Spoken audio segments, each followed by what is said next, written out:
ఓవరాల్గా అడవిలో అన్నలు గన్లు వదిలేస్తే ఒక్కొక్కసారి అలా కూడా చూద్దాం సార్. అంటే ఈ సిచ్యువేషన్ అంతా ఇలా ముందుకు వెళ్ళి జనజీవన స్రవంతి అనేటువంటి పేరుతో అర్బన్ నక్సలైట్లుగా వీళ్ళు వాళ్ళ భావజాల వ్యాప్తిని ఏమైనా చాప కింద నీరులా విస్తరిస్తారని కూడా గవర్నమెంట్ కొద్దిగా ఏమైనా భయపడుతుంది అనుకోవచ్చు అంటారా? అసలు అర్బన్ నక్సల్స్ అనే పదమే ఒక అపభ్రంశం. అర్బన్ నక్సల్ రూరల్ నక్సల్ లేకపోతే అడవిలో నక్సల్ అనే ఉండదు. నక్సలిజం అనేటువంటిది ఒక భావజాలానికి పెట్టినటువంటి పేరు. అది అందుకని ఇప్పుడు అర్బన్ నక్సల్స్ అంటే ఏమిటి, ఆయుధాలు లేకుండా ఆ భావజాలాన్ని ప్రచారం చేసేవాళ్ళనే కదా అర్బన్ నక్సల్స్ అంటే. దానికి అర్బన్ నక్సల్స్ అని ఇంకా అసలు ఆయుధాలు విసర్జించిన తర్వాత పదవే కరెక్ట్ కాదు, పదవే కరెక్ట్ కాదు. ఆయుధాలు విసర్జించిన తర్వాత ఇంకా అర్బన్ నక్సల్స్ అనేటువంటి దానికి అర్థమే ఉంటది. అనేక మంది ఒక వామపక్షం కావచ్చు, కమ్యూనిస్టులు కావచ్చు, లెఫ్టిస్ట్ ఫోర్సెస్ గా ఎవరైనా ఉండొచ్చు. దానికి ఒకవేళ ఆయుధాలు విసర్జించినంత మాత్రాన మేము పూర్తిగా ఇంకా వామపక్ష భావజాలానికి కూడా మేము రాజీనామా చేస్తున్నాం, దాన్ని వదులుకున్నాం అని చెప్తే అది వేరు. అది వాళ్ళ వ్యక్తిగతం. అది వ్యక్తిగతం. అది మనం చరిత్రలో చూసాం. స్వాతంత్ర చరిత్రలో సావర్కర్ లాంటి వాళ్ళు మేము మీకు శాశ్వతంగా సేవ చేసుకుంటాం అని చెప్పేసి బ్రిటిష్ వాళ్ళకి లేఖలు రాసి జైలు నుంచి, నిర్బంధం నుంచి విడుదలై ఆ తర్వాత స్వాతంత్రోద్యమానికి దూరంగా ఉండటాన్ని మనం చూసాం. అటువంటి వాళ్ళు ఎవరైనా లొంగుబాటు చేస్తే అది లొంగుబాటు. దాన్ని మనం అటువంటి వాళ్ళని చరిత్ర క్షమించదు. కానీ అది వేరు. కానీ ఇప్పుడు అర్బన్ నక్సల్స్ గా ఉంటారని గవర్నమెంట్ భయపడాల్సిన పనే ఉంది. ఇప్పుడు అనేక దేశాల్లో నక్సలైట్స్ లేరు, అయినా కానీ ఇప్పుడు లాటిన్ అమెరికా దేశాలు ఉన్నాయి, మరి అక్కడ ఏ నక్సలైట్లు లేరు. కానీ మరి కమ్యూనిస్టులు లేకపోతే వామపక్ష పార్టీలు అధికారానికి కూడా వస్తున్నాయిగా. అట్లాగే భారతదేశంలో కూడా ఉంటది. భావజాలానికి నక్సలైట్లతోనే భావజాలం పుట్టలేదు. నక్సలైట్లు ఆయుధాలు వదిలేసినంత మాత్రాన భావజాలం అంతరించదు. భావజాలం అనేది నిరంతర ప్రక్రియ సార్. అంటే అది అర్థం లేని ఆరోపణ. ఓకే అండి సార్. అంటే ఆయా రాష్ట్ర ప్రభుత్వాలు కావచ్చు, అంటే మావోయిస్టు ప్రభావిత రాష్ట్రాలు కావచ్చు, కేంద్ర ప్రభుత్వం కావచ్చు, ప్రస్తుతానికి మావోయిస్టుల బలం అయితే తగ్గిందని ఖచ్చితంగా నమ్ముతున్నారు వాళ్ళు. మరంటే ఈ సర్కార్స్ అయితే నమ్ముతున్నాయి. మరి వాళ్ళని ఆయుధాలు విడిచిపెట్టి వాళ్ళంతట వాళ్లే లొంగుబాట్లు చేసేలా ఏమైనా ప్రయత్నంలో భాగం అనుకోవచ్చు అంటారా? దట్టు మనం అనుకున్నట్టుగా ఆఫ్టర్ ఆపరేషన్ కగార్ ఎలా చూడొచ్చు సార్ దీన్ని? అంటే ఇప్పుడు లాటిన్ అమెరికాలో కొన్ని దేశాల్లో సాయుధ బృందాలుగా ఉన్నటువంటి వాళ్ళందరూ లొంగిపోయిన తర్వాత అందులో అర్హత కలిగినటువంటి వాళ్ళందరినీ కూడా సాయుధ దళాల కింద మార్చేశారు. వాళ్ళని ప్రభుత్వ సాయుధ దళాల కింద మార్చి, అంటే వేరే వేరే మన రకరకాల దళాలు ఉన్నాయి కదా మనకి, పారామిలిటరీలో ఇండో టిబెటన్ ఆర్మీ అని, ఇట్లా సిఆర్పిఎఫ్ అని ఇట్లా ఉన్నాయి కదా.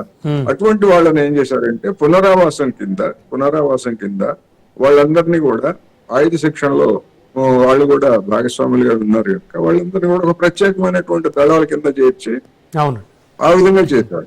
అదే విధంగా ఎవరైనా ఇక్కడ కూడా అట్లాంటి దానికి ఏమైనా వచ్చేట్లయితే చేర్చుకోవడానికి అభ్యంతరం ఉండకూడదు అనేది నా అభిప్రాయం.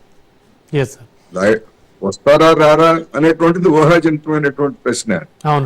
అందుకని ఇక్కడ అసలు అటువంటి నిర్ణయం జరిగితే దాన్ని ఎట్లా అకామిడేట్ చేయాలి, ఏమిటి, వాళ్ళు వచ్చిన తర్వాత ఏం చేస్తారు. ఇప్పుడు మనం చూస్తున్నామండి, ఇప్పుడు బీఆర్ఎస్ లో, కాంగ్రెస్ లో, తెలుగుదేశం పార్టీలో ఎంతమంది మావోయిస్టులు, మాజీ మావోయిస్టులు లేకపోతే ఇతర గ్రూపులకు చెందినటువంటి వాళ్ళు, ఒకనొక సందర్భంలో ఎంతో కీలకంగా పనిచేసిన వాళ్ళు కూడా ఇప్పుడు ప్రజాప్రతినిధులుగా ఉన్నారు. అవును, ప్రజాప్రతినిధులుగా, మంత్రులుగా పనిచేసినారు కదా. అవునండి, అవును. ఎంపీలుగా, ఎమ్మెల్యేలుగా, మంత్రులుగా పనిచేసినటువంటి వాళ్ళు ఉన్నారు.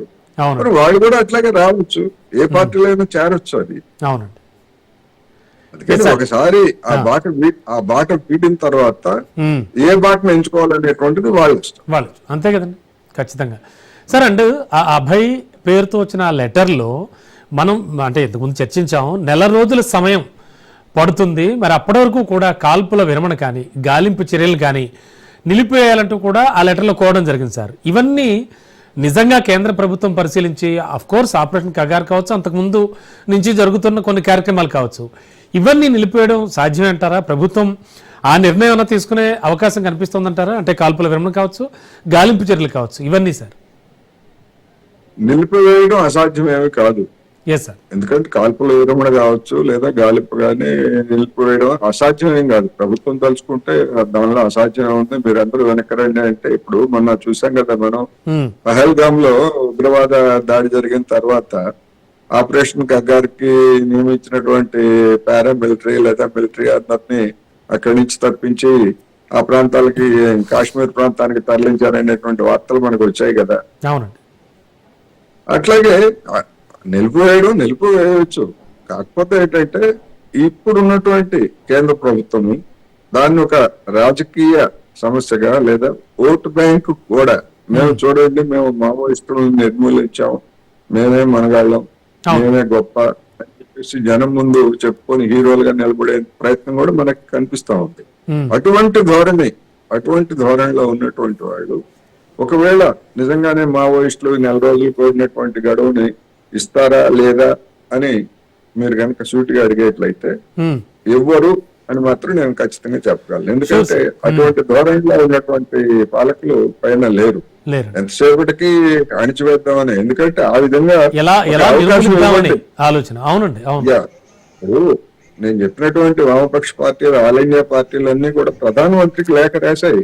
ఒక అవకాశం ఇచ్చి చూడండి, కొంతకాలం ఆపి చూడండి చెప్పారు. ఏంటి దాని మధ్య ఏంటి? ఆ ఆపినటువంటి సమయంలో మావోయిస్టుల వైపు నుంచి ఎక్కడైనా ల్యాండ్ మైన్స్ కావచ్చు లేదా ఇతరత్ర దాడులు కనుక జరిగేట్లయితే వీళ్ళ వైపు నుంచి తప్పిదం జరిగినట్టు అర్థం. కానీ అటువంటి ఇప్పుడు 50 ఏళ్ల నుంచి 60 ఏళ్ల నుంచి జరుగుతున్నటువంటి దీన్ని ఒక నెల రోజులు ఆపితే కొత్తగా వచ్చేటువంటి నష్టమేమీ లేదు. ఆ నెల రోజుల్లో మావోయిస్టులు కావచ్చు లేదా మరొక సాయుధ బృందం గానీ పుంజుకునేటువంటి అవకాశం ఏమీ లేదు. ఎందుకని ఇప్పుడు నరేంద్ర మోడీ గారు మరి మణిపూర్ లో అన్ని మంటలు చెలరైతే 2.5 సంవత్సరాల వరకు ఆగారు కదా వెళ్లకుండా. ఎందుకు ఆగినట్టు? Sir last but not least sir, అంటే ఒకవేళ ఈ లెటర్ నిజమని తేలితే భారత చరిత్రలో మావోయిస్టుల శకం ముగిసినట్టే అనుకోవచ్చు అంటారా ఫైనల్ గా? డెఫినెట్ గా.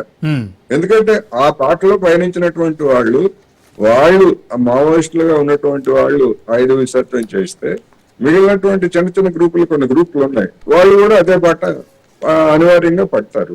అందుకని భారత రాజకీయాల్లో లేదా భారత వామపక్ష ఉద్యమ చరిత్రలో లేదా ప్రపంచ వామపక్ష ఉద్యమ చరిత్రలో కూడా ఇది ఒక ముఖ్య ఘట్టంగా మిగిలిపోయేటువంటి అవకాశం అయితే ఉంటుంది. ఆ తర్వాత ఏం జరుగుతుంది ఏమిటనేటువంటిది మనం ఇప్పుడు ఊహించి చెప్పలేదు. Right sir. Thank you sir. Thank you so much విశ్లేషణ అందించినందుకు.